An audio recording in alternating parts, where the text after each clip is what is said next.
जगन्नाथ मंदिर का पौराणिक इतिहास।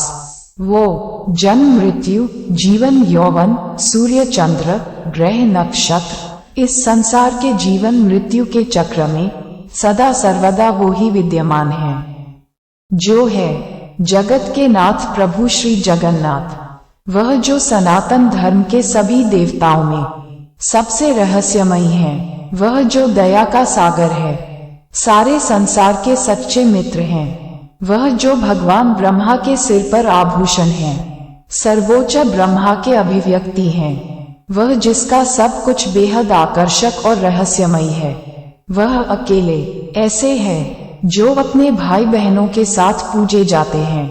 वह अकेले एकमात्र देवता है जिन्हें प्राचीन काल से ही भारत में मौजूद सभी धर्म और परंपराओं में पूजा जाता है। आदिवासी उन्हें नीलमाधव के रूप में दावा करते हैं। हिंदुओं उन्हें भगवान विष्णु या भगवान कृष्ण के रूप में मानते हैं। वह है जगत के नाथ प्रभु श्री जगन्नाथ। एक नजर जगन्नाथपुरी मंदिर। पुरी का श्री जगन्नाथ मंदिर एक हिंदू मंदिर है जो भगवान जगन्नाथ को समर्पित है। ये भारत में उड़ीसा राज्य के तटवर्ती शहर पुरी में स्थित है। जगन्नाथ शब्द का अर्थ जगत के स्वामी होता है। इनकी नगरी जगन्नाथपुरी या पुरी कहलाती है। इस मंदिर को हिंदुओं के 4 धामों में से एक माना जाता है। यह वैष्णव संप्रदाय का मंदिर है जो भगवान विष्णु के अवतार श्री कृष्ण को समर्पित है। इस मंदिर का वार्षिकोत्सव रथ यात्रा प्रसिद्ध है। इसमें मंदिर के तीनों मुख्य देवता भगवान जगन्नाथ, उनके बड़े भ्राता बलभद्र और भगनी सुभद्रा तीन अलग अलग भव्य और सुसज्जित रथ में विराजमान होकर नगर की यात्रा को निकलते हैं। मध्यकाल से ही रथ यात्रा का उत्सव बड़े धूमधाम से मनाया जाता है। इसके साथ ही यह उत्सव भारत के बहुत से वैष्णव कृष्ण मंदिर में मनाया जाता है। रथ यात्रा निकाली जाती है। यह मंदिर वैष्णव परंपरा और संत रामानंद से जुड़ा हुआ है। ये कौड़िया वैष्णव संप्रदाय के लिए महत्व रखता है। जगन्नाथपुरी मंदिर की उत्पत्ति। ऐसा माना जाता है कि सतयुग में इंद्रदुम्न नाम के एक वैष्णव राजा रहते थे, जिनका राज्य अवंती से मालवा तक फैला हुआ था, जिसकी राजधानी अवंती थी, जो वर्तमान में आंध्र प्रदेश और राजस्थान है। भगवान विष्णु के भक्त होने के कारण हमेशा उनकी एक झलक पाने के लिए उत्सुक रहते थे। एक दिन एक यात्रा करने वाले भिक्षु उनके महल में आ पहुंचे। उन्होंने उग्रदेश यानी उड़ीसा के बारे में बताते हुए कहा कि विश्ववसु नाम का एक सबर आदिवासी सरदार एक गुप्त गुफा में नीलमाधव के रूप में भगवान विष्णु की पूजा करते हैं। वे इसके बारे में सटीक स्थान या अन्य जानकारी नहीं दे सके, लेकिन राजा इंद्रदुम्न भगवान विष्णु को देखने के लिए बेचैन हो गए। तब वह उग्रदेश का पता लगाने और विश्ववसु को खोजने की उत्सुकता हुई। उन्होंने महल के मुख्य पुजारी के भाई विद्यापति को आदेश दिया कि वह नीलमाधव की खोज करें। विद्यापति जो पहले ही कई देशों की यात्रा कर चुके थे, उन्होंने राजा के आदेशानुसार उग्रदेश की तलाश में निकल पड़े। विद्यापति का भगवान नीलमाधव को खोजना। विद्यापति बड़ी लंबी यात्रा के बाद उग्रदेश में पहुंचे। वह वहां के सबर सरदार विश्ववसु से मिले। उन्होंने अपनी पहचान और उद्देश्य को छुपाते हुए उससे दोस्ती कर ली। वहां रहते हुए उनकी मुलाकात विश्ववसु की सुंदर युवा बेटी ललिता से हुई। जल्दी उन्हें प्यार हो गया। फिर उन्होंने गुपचुप तरीके से शादी कर ली। इसके बाद विद्यापति कुछ दिन अपने ससुराल में रहे। उन्होंने ससुराल में रहते हुए देखा कि विश्ववसु आधी रात को बाहर जा रहे थे, फिर अगले दिन लौट रहे थे। उनके शरीर से चंदन और कस्तूरी की मीठी सुगंध निकल रही थी।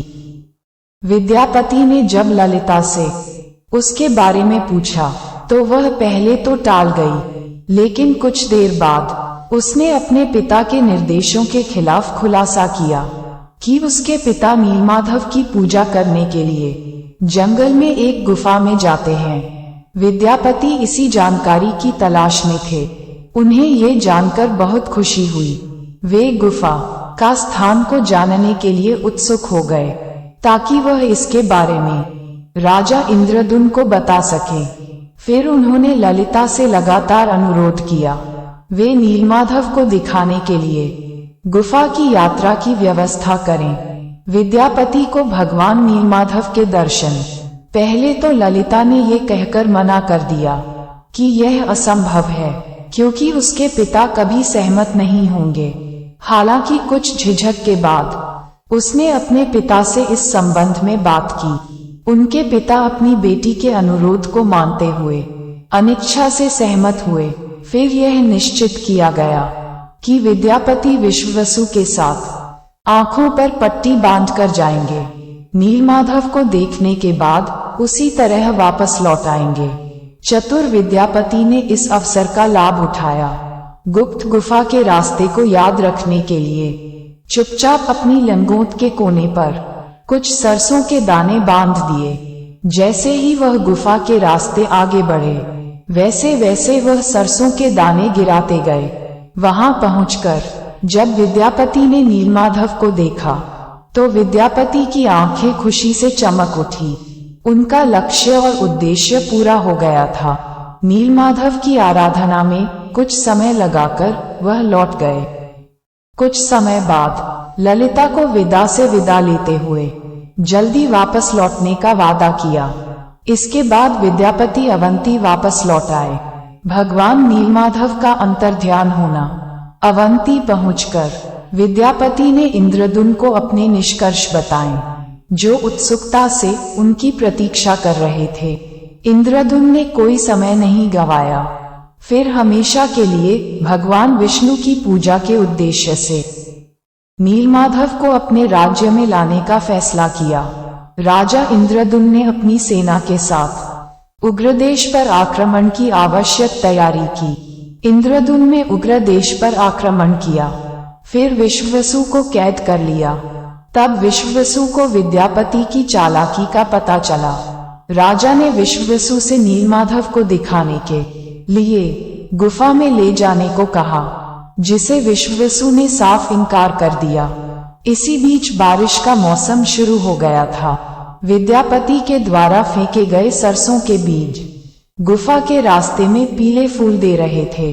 फूलों के रास्ते पर चलकर इंद्रद्युम्न को गुफा तक पहुंचने में कोई दिक्कत नहीं हुई, लेकिन जब वे वहां पहुंचे तब नीलमाधव अंतर्ध्यान हो चुके थे। राजा निराश हो गए। गुस्से में पूरे उग्रदेश को घेरने का फैसला किया। अचानक एक तेज सूक्ष्म आवाज आई, हे राजन, आपने मेरे प्रबल भक्त विश्ववसु को कैद करके घोर अपराध किया है। इस संसार में मैं तुम्हें नीलमाधव के रूप में दर्शन नहीं दूंगा। विश्ववसु को तुरंत रिहा करो। इंद्रद्युम्न निराश और मायूस थे, क्योंकि वह भगवान विष्णु को नीलमाधव के रूप में नहीं देख सकते थे। हालांकि दिव्य आदेश का पालन करते हुए उन्होंने विश्ववसु को रिहा कर दिया। फिर खाना पीना छोड़कर भगवान विष्णु का ध्यान में लग गए। भगवान कृष्ण व द्वापर युग का अंत कैसे हुआ? दूसरी तरफ भगवान कृष्ण ने एक महान जल प्रलय के माध्यम से यदुवंश का अंत किया। अब भगवान कृष्ण के लिए सांसारिक दुनिया को छोड़ने और द्वापर युग का अंत करने का समय आ गया था। इस प्रक्रिया में वह द्वारका के पास के जंगलों में भटक रहे थे, जब जारासव नाम के एक आदिवासी शिकारी ने उन्हें अनजाने में हिरण समझकर अपने तीर से मारा। जब जारा को अपनी गलती के बारे में पता चला तो वह रोने लगा। उसने भगवान कृष्ण से क्षमा करने के लिए कहा। भगवान कृष्ण ने उन्हें सांत्वना देते हुए कहा, ये घटना उनके अवतार को समाप्त करने के लिए पूर्व निर्धारित थी। भगवान कृष्ण ने जारा को अपने शरीर को जलाने और राख को रात को समुद्र में विसर्जित करने के लिए कहा, लेकिन जारा उनके शरीर को पूरी तरह से जला नहीं सका। कहा जाता है कि इस आग में उनका दिल व नाभि का भाग जला नहीं था। हालांकि जैसा आदेश दिया गया था, उसने कृष्ण के अवशेषों को समुद्र में विसर्जित कर दिया, जो बाद में एक दिव्य लकड़ी के रूप में तैरते हुए पुरी के समुद्र तट पर पहुंचा।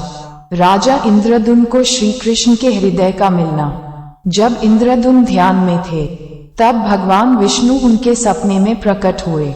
उन्हें उल्लेख किया कि वह बाकुम माधव पुरी के पास के एक माधव में लकड़ी के दारू के रूप में समुद्र में तैरते हुए आएंगे। उसमें से अपने स्वयं का रूप और छवि बनाएंगे। इंद्रद्युम्न जैसे ही जागे तो वे बाकुम माधव पहुंचे। शुभ संकेत के साथ इंद्रद्युम्न को पवित्र लकड़ी का दारू दिखाई दिया।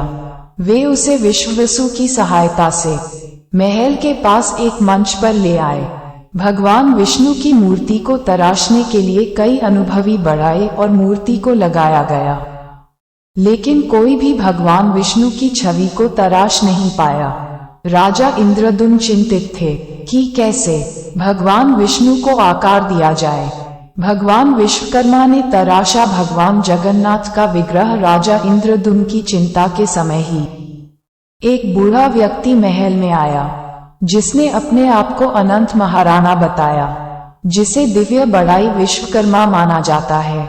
उन्होंने राजा को भरोसा दिलाया कि वह मूर्ति निर्माण कर सकते हैं, लेकिन कुछ शर्त पर कि वह मूर्ति को 21 दिन में बनाएंगे। वह इसे अकेले ही बनाएंगे।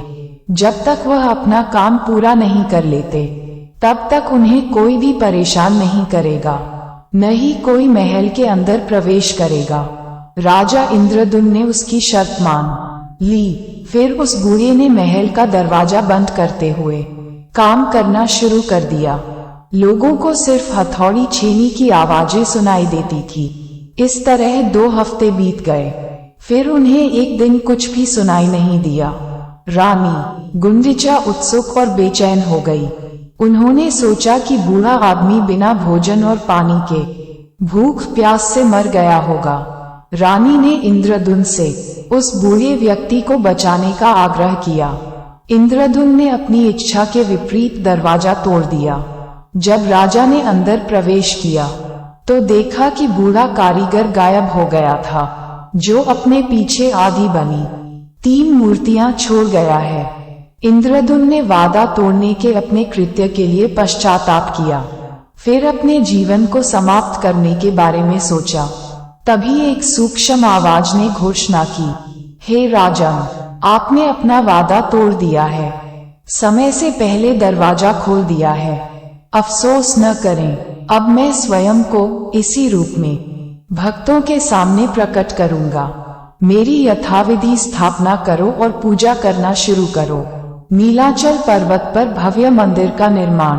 परम भगवान विष्णु के आश्वासन पर इंद्रद्युम्न ने नीलाचल पर्वत पर एक भव्य मंदिर का निर्माण कार्य शुरू किया।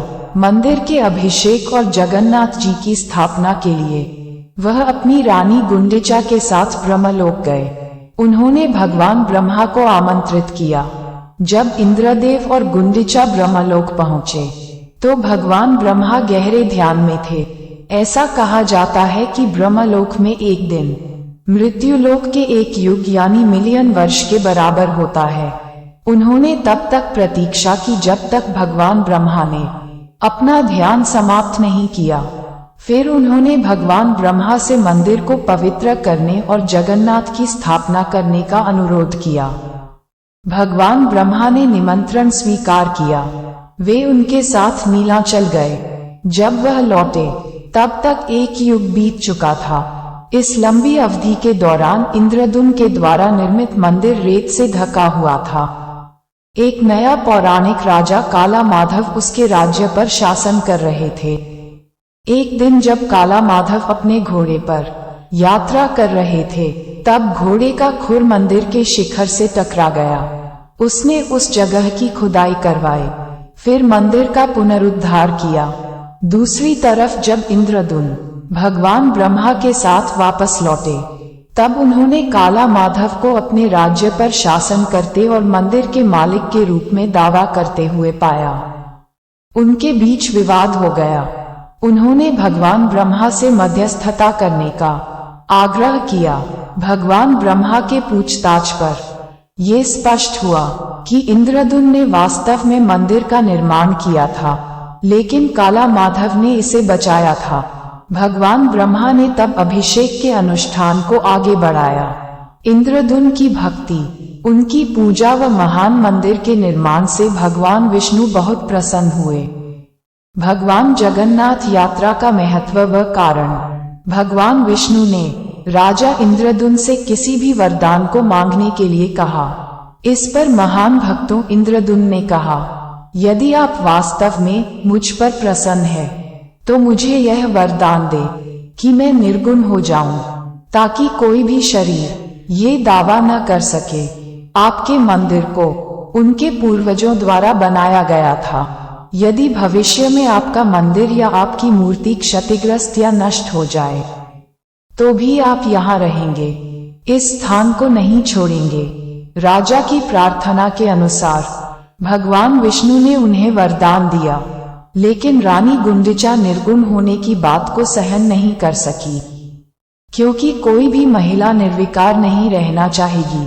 वह स्वाभाविक रूप से आहत और दुखी थी, जिसे भगवान विष्णु समझ सकते थे।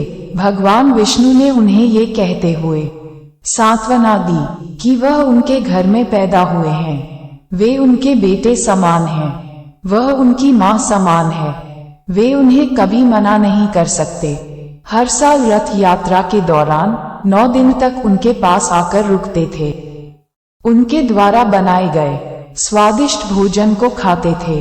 इसलिए रथ यात्रा के दौरान भगवान जगन्नाथ, बलभद्र, सुभद्रा और सुदर्शन चक्र के साथ गुंडिचा मंदिर जाते हैं, वहां 9 दिन बिताते हैं। रानी गुंडिचा जो देवकी नहीं है, यशोदा भी नहीं है, बस उस कान्हा ने उनसे वादा किया था, इसलिए हर साल अपना वादा पूरा करने आ जाते हैं। ऐसे हैं भगवान जगन्नाथ, जो अपने भक्तों की देखभाल के लिए बिना पलकों के अपनी आंखें हमेशा खुली रखते हैं।